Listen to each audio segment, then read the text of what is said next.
وسلم تسليما كثيرا. أما بعد فاتقوا الله عباد الله، فإنها وصية الله لكم وللأولين والآخرين. واعلموا أن تقوى وأن يطاع فلا يعصى ويذكر فلا ينسى ويشكر فلا يكفى. يا أيها الذين آمنوا اتقوا الله حق تقاته ولا تموتن إلا وأنتم مسلمون. يا أيها الذين آمنوا اركعوا واسجدوا واعبدوا ربكم وافعلوا الخير لعلكم تفلحون. Jemaah rahmatullah, marilah kita tinggalkan rasa kesambutan kepada Allah Subhanahu wa taala yang telah menganugerahkan akal pikiran kepada kita, yang dengannya kita dapat membedakan benar dan salah, baik dan buruk. Ketakwaan yang didasari oleh sebuah pemahaman akan lebih baik dibandingkan banyaknya ibadah yang dilakukan oleh orang yang tidak berilmu. Qala sahibu Lataiful Ma'arif, Syahrul Rajab Syahrul Rizara, wa Sya'ban Syahrul Zafi wa Rizara, wa Ramadan Syahrul Hasad Az-Zara. Bulan Rajab adalah bulan bercocok tanam. Bulan Sya'ban adalah bulan menyirami, dan bulan Ramadan adalah bulan memanen. Perkataan ulama di atas memiliki makna yang dalam. Beliau menjelaskan tentang cara menyambut bulan suci Ramadan dengan menganalogikan dengan aktivitas pertanian. Maksud bulan Rajab sebagai bulan bercocok tanam, yaitu Rajab menjadi waktu yang tepat untuk memulai kebiasaan baik, memulai membiasakan diri untuk memperbanyak amal soleh seperti sholat sunnah, puasa sunnah, mengkaji ilmu agama dan lain-lain. Jika kebiasaan tersebut terus dilakukan, maka saat memasuki bulan Sya'ban, di dalam diri kita sudah terbentuk kebiasaan yang baik. Oleh sebab itu, pada waktu Sya'ban dianalogikan sebagai waktu untuk menyirami tanaman. Itu karena tanaman atau kebiasaan baik sudah tumbuh dan perlu dirawat agar tidak mati.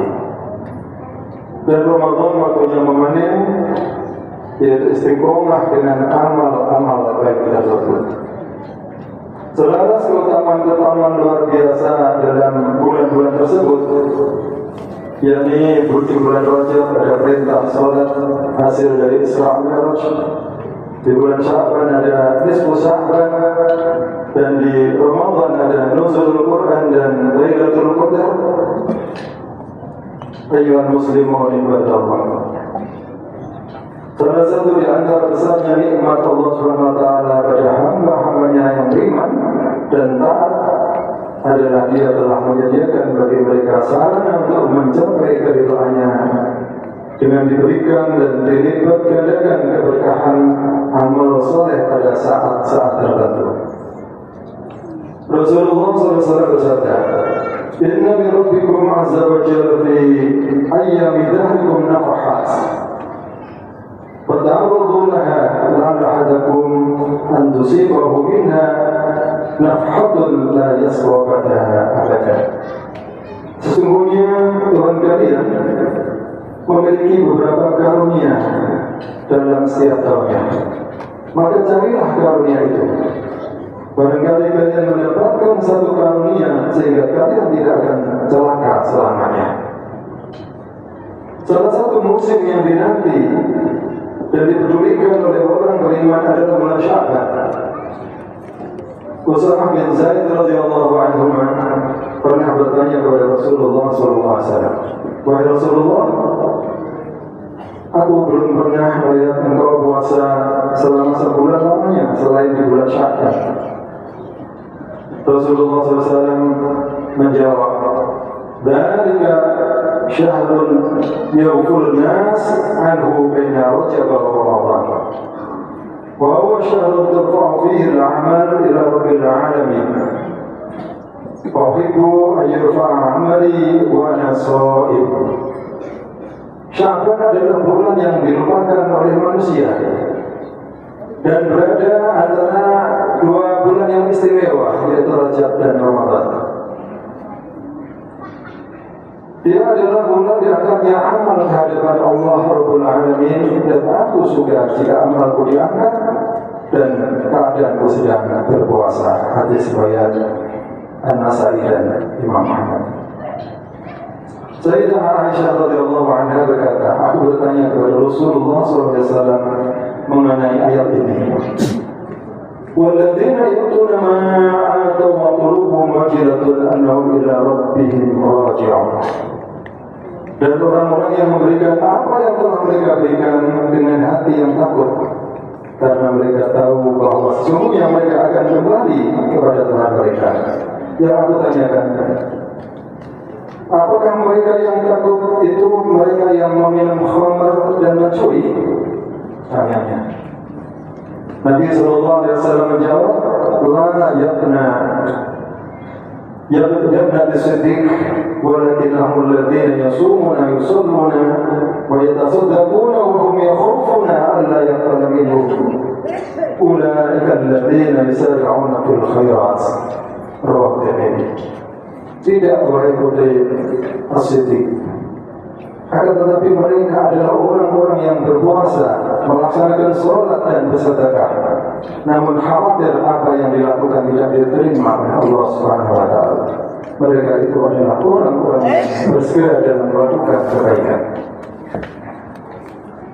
Abu Darda radhiyallahu anhu berkata, jika dapat dipastikan bahwa Allah telah menerima satu sholatku, lebih aku sukai daripada dunia dan seisinya.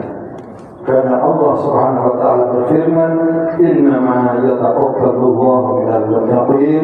Sesungguhnya Allah hanya menerima kurban dari orang-orang yang bertakwa.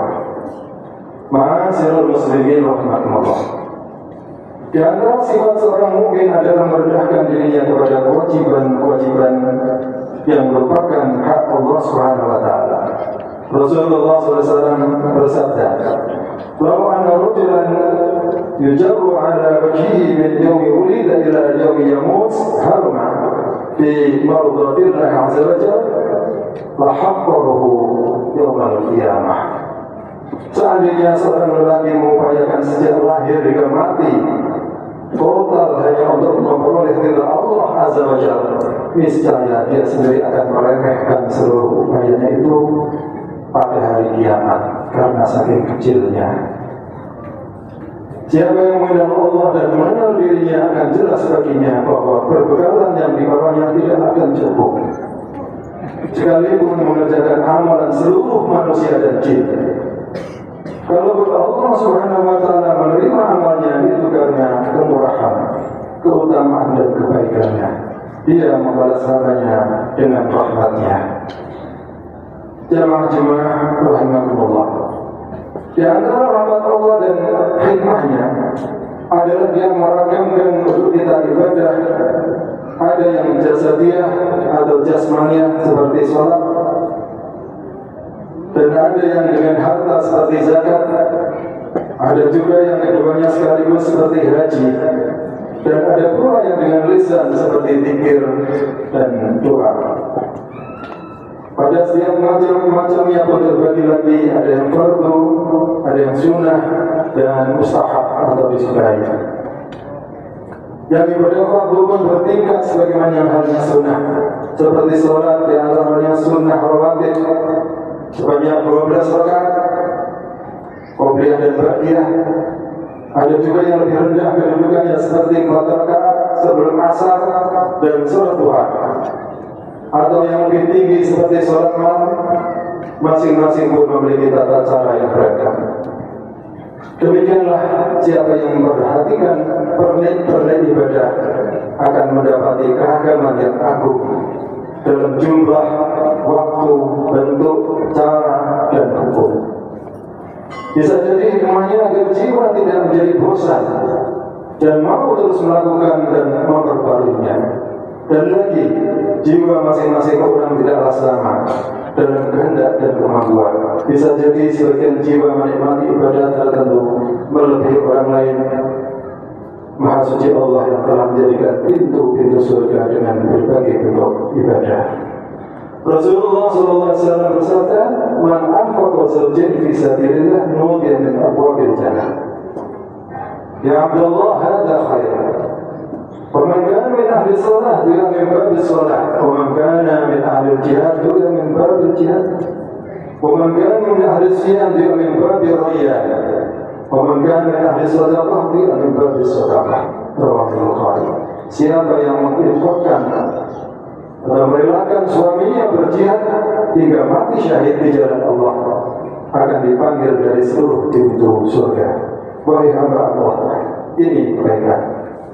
Barang siapa yang ahli salat dipanggil dari pintu salat, siapa yang ahli jihad dipanggil dari pintu jihad, siapa yang ahli puasa dipanggil dari pintu raya, siapa yang ahli sedekah dipanggil dari pintu sedekah. Keragaman ibadah ini bisa dimanfaatkan untuk mengobati lemahnya iman, memperbanyak ibadah yang jiwanya condong melakukan ibadah tersebut, seraya menjaga faraid dan wajibat, yaitu yang fardu dan wajib yang tidak boleh ditinggalkan. Seorang lelaki mendatangi Rasulullah SAW mengadukan kerasnya hatinya. Nabi SAW berkata kepadanya, "Athibu ayyadina qalbuk wa tudrimu hajatak irhamil yatim wamsah wasak wa adhimu min ta'amik yalin qalbuk wa tudrimu hajatak." Apakah engkau suka hatimu menjadi lembut dan hajatmu tersampaikan? Sayangilah anak yatim, usaplah kepalanya, beri dia makan dari makanannya, maka hatimu akan menjadi lembut dan hajatmu akan terpenuhi. Begitu juga takut akan su'ul khotimah atau akhir meninggal dalam kondisi buruk, akan mendorong seorang muslim untuk berbuat ketaatan dan selalu memperhatikan iman dalam hatinya. Su'ul khotimah sendiri sebabnya banyak, di antaranya lemahnya iman dan terlalu dalam kemaksiatan. Rasulullah SAW bersabda yang artinya, siapa yang bunuh diri dengan besi, maka besi itu akan berada di tangannya, menikami perutnya di neraka jahanam, kekal selamanya. Siapa yang minum racun hingga membunuh dirinya, maka dia akan meminum racun itu dengan perlahan dalam api neraka jahanam, kekal selamanya. Siapa yang menjatuhkan dirinya dari atas bukit untuk bunuh diri, maka dia akan menjatuhkan dirinya ke dalam api neraka jahanam, kekal selamanya. Keadaan manusia yang su'ul khotimah banyak.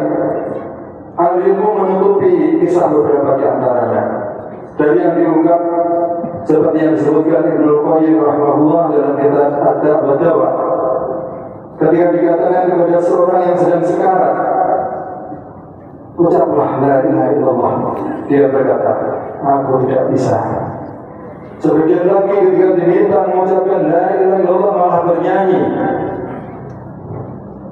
Ketika dikatakan kepada seorang pedagang pebisnis yang lari dari zikrullah karena perniagaannya, ketika datang kematian dan diminta mengucapkan la ilaha illallah malah mengatakan, ini barang bagus, harganya sesuai dan murah, hingga kematiannya. Sudah barang tentu semua itu tidak diinginkan oleh hamba-hamba Allah yang beriman, termasuk kita semua. Oleh itu berusaha menjadi baik dan semakin baik, juga secepatnya meninggalkan perilaku buruk dan kecil manfaatnya, serta bertobat adalah satu-satunya pilihan hamba-hamba Allah yang berhakal. Demikian yang dapat kami sampaikan dan bermanfaat bagi kita semua. أعوذ بالله من الشيطان الرجيم بسم الله الرحمن الرحيم والعصر إن الإنسان لفي خسر إلا الذين آمنوا وعملوا الصالحات وتواصوا بالحق وتواصوا بالصبر. بارك الله لي ولكم في القرآن العظيم ونفعنا به وإياكم بما فيه من الآيات والذكر. أقول قولي هذا أستغفر الله العظيم لي ولكم فاستغفروه إنه هو الغفور الرحيم. اللهم صل وسلم وزد وأنعم وتفضل وبارك بجلالك وكمالك ونزل عبادك وشرف سيدنا محمد وعلى آله وصحبه وسلم. ورضي الله تبارك وتعالى عن كل صحابة رسول الله أجمعين.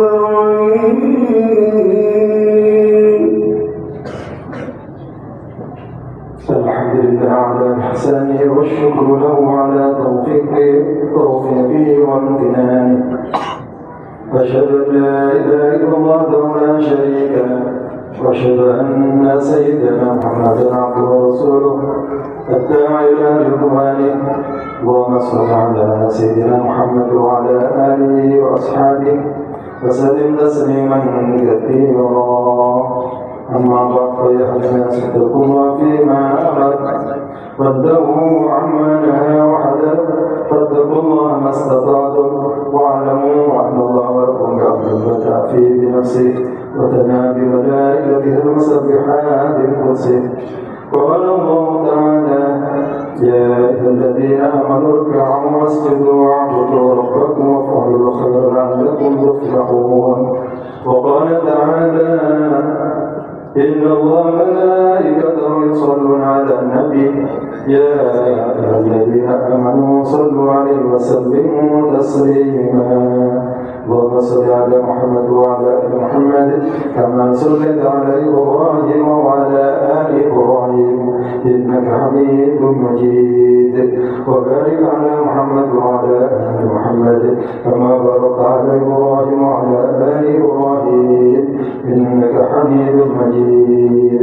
اللهم اغفر للمسلمين والمسلمات والمؤمنين والمؤمنات الأحياء منهم والأموات إنك سميع قريب مجيب الدعوات.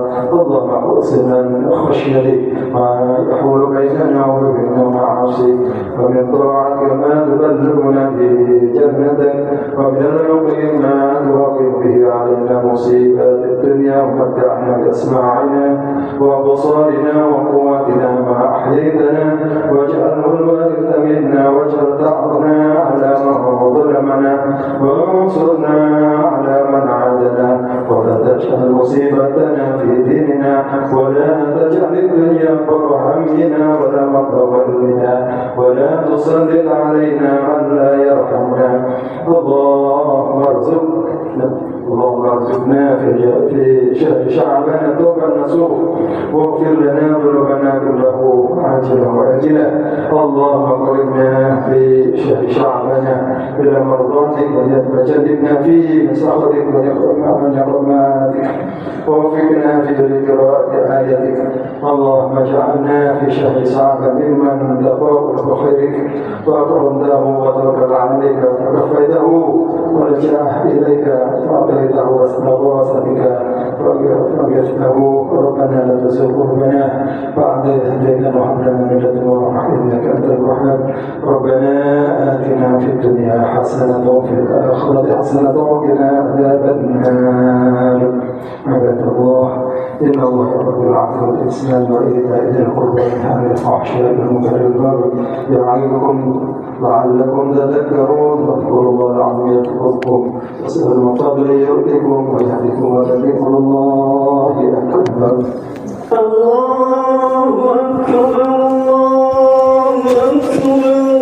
أشهد أن لا إله إلا الله أشهد أن محمدا رسول الله. حي على الصلاة حي على الفلاح قد قامت الصلاة قد قامت الصلاة. الله أكبر الله أكبر.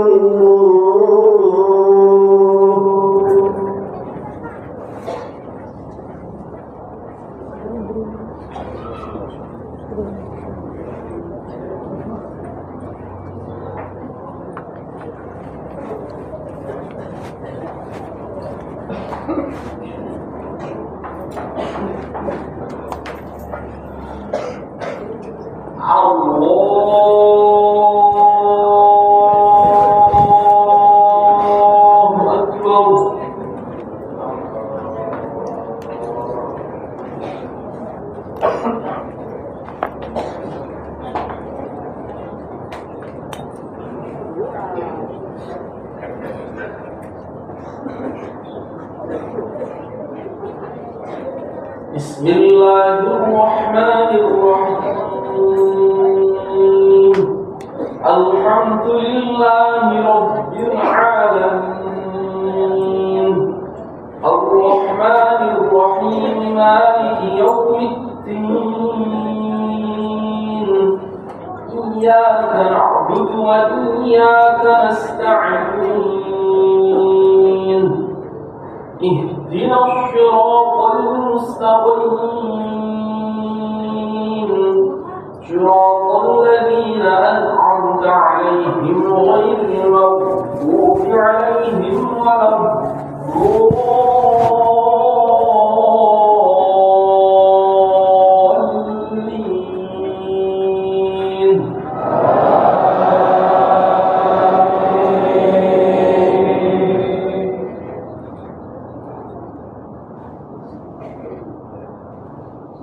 بسم الله الرحمن الرحيم.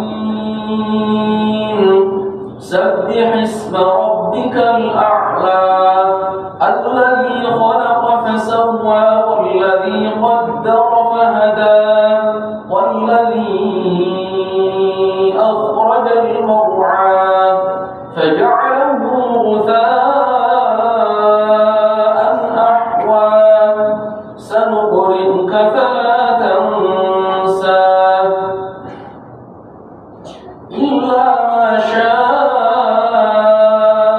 الله إنه يعلم الجهر وما يخفى ونيسرك لليسرى فذكر إن نفعت الذكرى سيذكر من يخشى ويتجنبها الأشقى الذي يصلى النار الكبرى ثم لا يموت فيها ولا يحيا قد أفلح من تزكى وذكر اسم ربه فصلى بل تؤثرون الحياة الدنيا والآخرة خير وأبقى إن هذا لفي الصحف الأولى صحف إبراهيم وموسى. الله أكبر.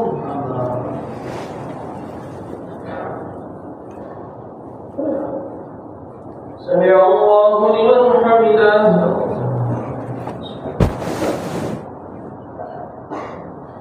الله أكبر.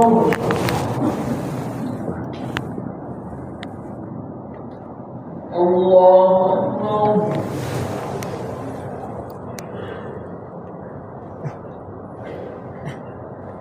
الله أكبر.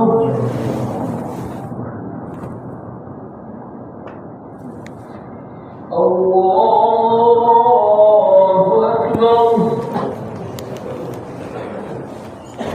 بسم الله الرحمن الرحيم. الحمد لله رب العالمين. الرحمن الرحيم. مالك يوم الدين. إياك نعبد وإياك نستعين. اهدنا الصراط المستقيم صراط الذين أنعمت عليهم غير المغضوب عليهم ولا الضالين.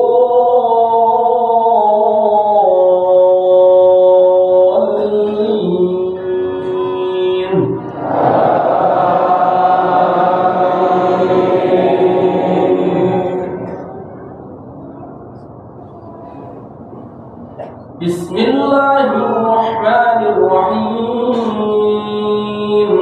هل أتاك حديث راضية وجوه يومئذ خاشعة عاملة ناصبة تصلى نارا حامية تسقى من عين آنية ليس لهم طعام إلا من ضريع لا يسمن ولا يغني من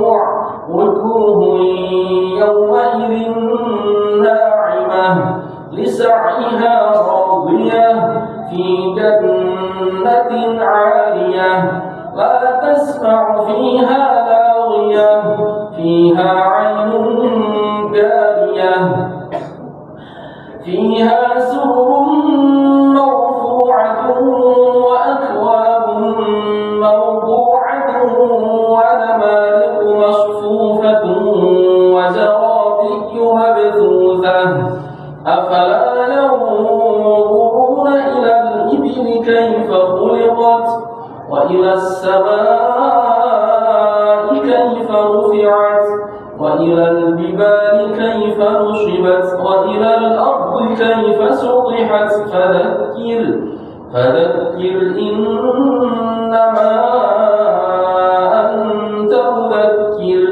لست عليهم بمسيطر إلا من تولى وكفر فيعذبه الله العذاب الأكبر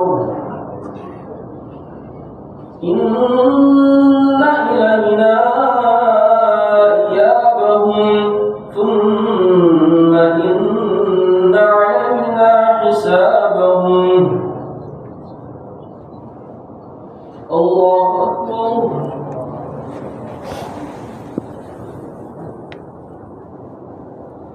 سمع الله لمن حمده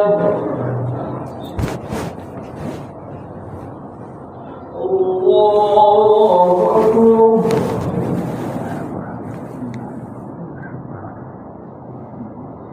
الله أكبر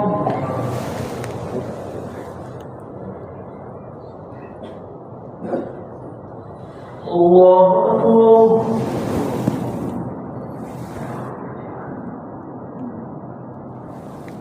الله أكبر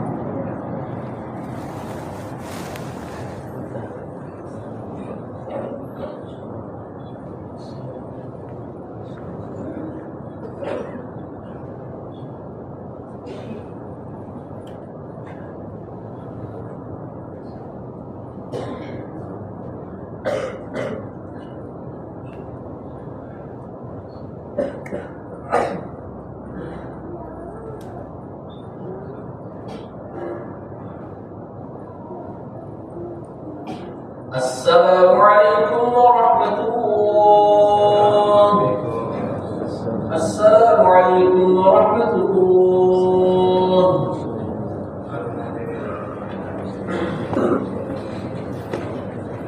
الفاتحة.